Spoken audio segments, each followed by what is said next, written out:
Queering Aristophanes Wasps. This paper explores the 2021 Zoom production of Aristophanes Wasps, which I produced in conjunction with two external partners. My analysis is intersectional. It borrows from cultural gerontology the premise that sociality shapes the experience of aging, defining it through interpersonal interaction, as well as social, political, cultural, and economic structures. It also learns from CRIP and queer theories to examine the interactions between ableism, ageism, and gender in the translation and reception of this comedy. I shall describe first the synergistic partnership that created this production. Then I shall explore how my partners and I queered this ancient comedy. Finally, I shall consider how these translative decisions affect the reception of the performance. Part one, a synergistic partnership. I am a one-person classics program at the University of Wyoming. For the past 4 years, I have partnered with Relative Theatrics, a theater company based in Laramie, Wyoming, to provide a play reading and community discussion in conjunction with the classics course offered each spring. In spring 2021, after our plan to offer an in-person event was nixed by the pandemic, I proposed to Ann Mason, the producing artistic director of Relative Theatrics, a Zoom production for one of the 4 ancient dramas read in translation in my course on Athenian democracy. Anne opted for the only comedy on the list, Aristophanes Wasps, and I offered to produce the play and commission original music for the chorus. Our production was a collaboration. Noelia Burkus from Relative Theatrics directed and composed our music. From Western Nebraska Community College came Francesca Minatotsits, our musical director, and Tammy Lipstew, our musical arranger. I raised the money and created our script, substantially adapting an anonymous translation in the public domain. I also served as dramaturg and facilitated the post-performance discussion. The pedagogical gains included experiential learning for students in both my Athenian democracy course and the theater program at Western Nebraska Community College. Both sets of students, as well as members of the public, could experience Aristophanes as a performed text. The video of our performance remains an open educational resource available on YouTube. Limited by the pandemic to a virtual performance, we gained access to artists, not just in Wyoming or Nebraska, but also in LA, Alabama, New York City, and Stratford in Canada. Francesca's students worked in front and behind the camera with professional actors and technicians. Our performance proved popular. Registrations exceeded the 100 participants supported by the Zoom platform. So we simultaneously offered a live stream on Relative Theatrics' Facebook page. The performance and subsequent discussion were acts of public scholarship that used creative activities to produce critical understandings. They gave the virtual community opportunities to learn about ancient Athenian lives and communicate what value this knowledge had in their own lives. Part 2, queering the text. Aristophanes Wasps belongs to a post-pandemic Greek-speaking world embroiled in internecine strife. Its first audience at the Agrarian Festival of the Lenaea at the end of January in 422 BCE were survivors of an epidemic that had killed between 430 and 426 up to a third of the population in Attica. Athens remained committed to keeping its empire and undermining its rival Sparta in a zero-sum game over resources in the Aegean. The comedy tells the story of Philocleon, a father locked up in his son's house. The son, Bdelocleon, judges his father's safety, compels extreme measures because his father is a lover of jury duty, an addict who gets high convicting citizens in law courts. The play tackles intergenerational conflict caused by this addiction to a democratic institution and the infantilizing of older adults. In Athenian democracy, where participation in civic institutions was one's right and duty, the play questions what roles elders, especially veterans, still have. If queering is creating non-normatively, is negotiating societal norms, is resisting and disrupting normality, then 2 early casting decisions queered this production of Aristophanes Wasps. Our director, Noelia Burkus opted for gender-bent casting, exploiting gender for the alienation effect to produce critical thinking about restrictive gender definitions associated with aging. This put female default bodies into the male roles of free citizens, the juror Philocleon, his son Bdellicleon, and the 3 chorus members, 2 jurors and 1 juror's child. It also created an antithetical effect, situating male default bodies in the roles of subalterns, the slaves, Sosius and Xanthias, as well as the hired piper, Dardanus. Gender became hypervisible due to the dissonance between default bodies and gender terms like father or son or girl piper, which we deliberately left in the script. The second decision was mine. Age-appropriate casting for Philocleon, the chorus leader, and the chorus member. Initially, Noelia and Anne envisioned the relationship between son and father in terms of their own life experiences as 30-something children to 50-something parents. And relative theatrics typically works with younger artists, producing relatively recent works by female and BIPOC writers. Asking them to produce a 2-millennial-old comedy by an artist who can be perceived as a dead white guy was already new terrain. And so I took it a step further and asked them to queer their casting practices in favor of older default bodies. Philocleon, the chorus leader, and the chorus member all identify as Greco-Persian war veterans, survivors of campaigns waged some 56 to 68 years before the initial performance of the WASPs. That makes them septuagenarians to nonagenarians. And my own experiences with aunts, uncles, and parents transitioning through various aging futures conditioned me to view age as the most salient feature of these 3 characters. As Margaret Morgan Roth Gillette affirms, quote, "A culture needs to see people of all ages on the stage of the world, rather than the increasing disappearance of older default bodies. These practices confirm younger people in their culturally cultivated inability to imagine older people as viable centers of self, or to imagine themselves older as still speculatively fascinating," unquote. I insisted on more age-appropriate casting because the physio-mental energy of default bodies in their 50s would be deceptive, implying the possibility of other livelihoods and undercutting these characters' dependence on jury service for their social identity and even food security. The chorus leader, for instance, stretches the minimal compensation of jury pay to provide fuel and food for his 3-person family. Serving as jurors is the be-all and end-all of these characters' futures. Part 3, reception of production. Our 2 casting decisions affect our production's appropriation by actors and audience. 2 clips can help me illustrate what I mean. The first comes from the trial of Labes, a watchdog charged with stealing a big cheese by the hound Demodog. Bdellicleon orchestrates this prosecution to persuade his father to accept lockdown in their own home. The dog's nomenclature equates them with 2 feuding Athenian generals, Laches and Cleon.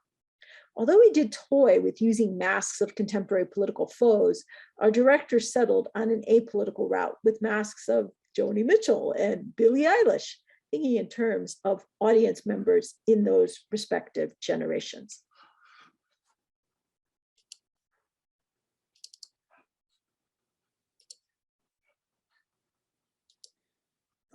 Witnesses for Labes be present. Plate, pestle, cheese knife, brazier, stew pot, and the other half-burnt utensils. Are you still pissing? Haven't you sat down yet? No, but I reckon this one will shit his pants today. You never stop being hard and intractable, and especially toward defendants. You tear them to pieces, tooth and nail. Take the stand and defend yourself. Don't you speak? Answer. No doubt he has nothing to say. No, I think he's got what happened once to Thucydides in court. His jaws suddenly are paralyzed. Get away. I'll undertake your defense. Gentlemen of the jury, it is a difficult thing to speak for a dog who has been slandered, but nevertheless, I will try it. He is a good dog, and he chases away wolves. He's a thief and a conspirator. No, by God, he is the best of all of our dogs now, capable of guarding a whole flock. Oh, what good is that if he eats the cheese? What, he fights for you. He guards your door. He is an excellent dog in every respect. Forgive him his larceny. He is dreadfully ignorant. He cannot play the liar. I wish he did not know how to ride either. Then he couldn't have submitted us to false accounts. My dear sir, please listen to my witnesses. Take the stand, a grating knife, and speak up. Answer me clearly. You were paymaster at the time. Did you grade out the soldiers what was given you? Yep, he says he did so. My God, he lies. My dear sir, have patience. Take pity on the unfortunate. Labes only feeds on fish bones and fishes' heads and has not an instant of peace. The other is good only to guard the house. He never moves from here, but demands his share of all that is brought in and fights those who refuse. Ah, what is happening to me? Something bad is going around me. I'm being brought to his side. Pity, Father, pity, I entreat you. You would not have him dead. Where are his puppies?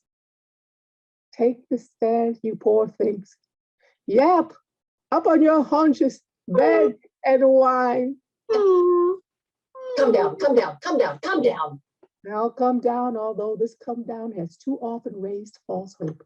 Nonetheless, I will come down. Oh, hell, this slurping isn't turning out well. Now I've gone and wept away my judgment, which I would never have done if I weren't stuffed with lentil soup. Then he is acquitted. It's difficult to say. Come on, Daddy, change yourself for the better. Take this voting pebble, shut your eyes, and rush to that second urn and acquit him, Father. No.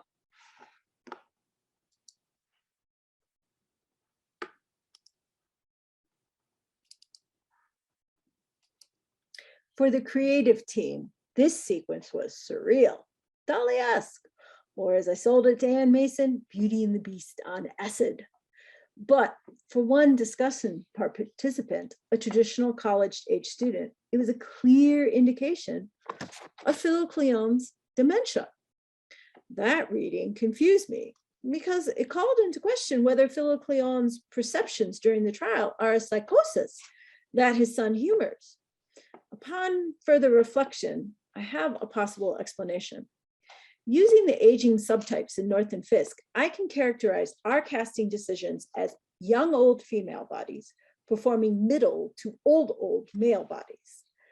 That incarnates the feminization of Philo Cleon as an old man that needs to be cloistered indoors like a woman for the good of the oikos, which Nina Pippathanaposopoulou observes in Aristophanes' staging and vocabulary.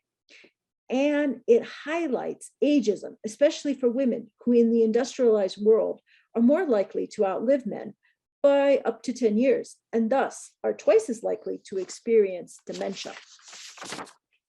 So, if Philo Cleon is portrayed as an elderly woman confined to her house by her child, listening to a case involving dogs and household objects, and no other characters but her adult child speaks for those objects, then a spectator may indeed surmise that Philo Cleon is no longer able-minded, but lives in her own reality.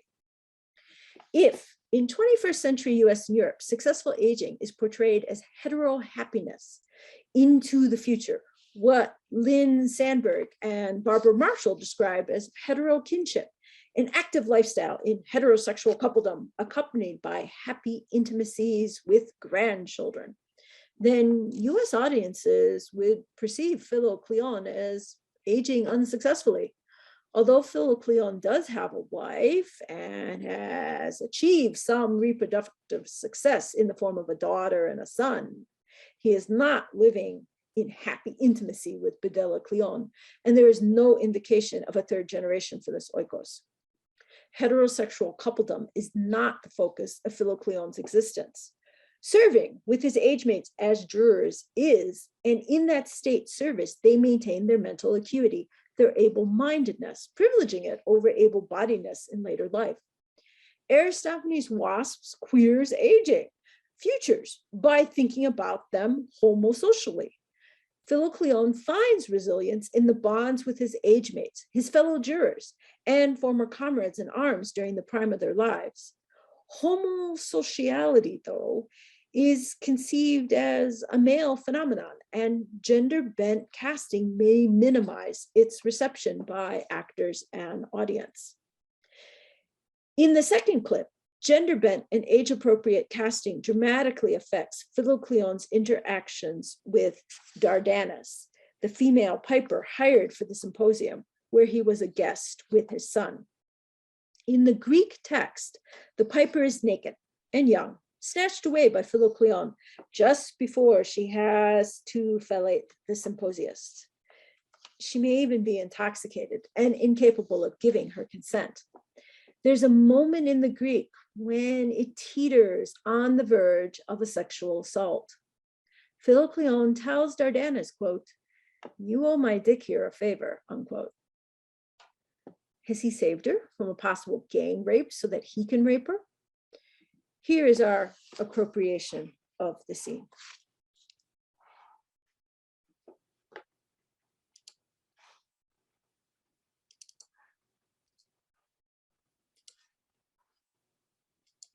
Mount up there, my little gilded cockchafer. Take hold of this little rope in your hand. Hold it tight, but be careful. A rope a bit old and worn. Even though it's worn, it doesn't mind being rubbed. You see how opportunely I got your way just when you were supposed to start sucking my fellow drinkers. Will you therefore owe my dick here a favor? No, you won't pay the debt. You won't try. I know. No, you'll cheat me. You'll just open wide your mouth in its direction, as you've done with many men. And yet, if you would not be a cruel woman, I would redeem you. When my son is dead, you should be my concubine, my little pussy. At present, I am not my own master. I'm very young and I'm watched very closely. My little son never lets me out of his sight. He's hard to please, and furthermore would quarter a thread and skin a flint. He's afraid I'd get ruined. He's got no other except me. Oh, but here he comes running along towards us. Now, quick as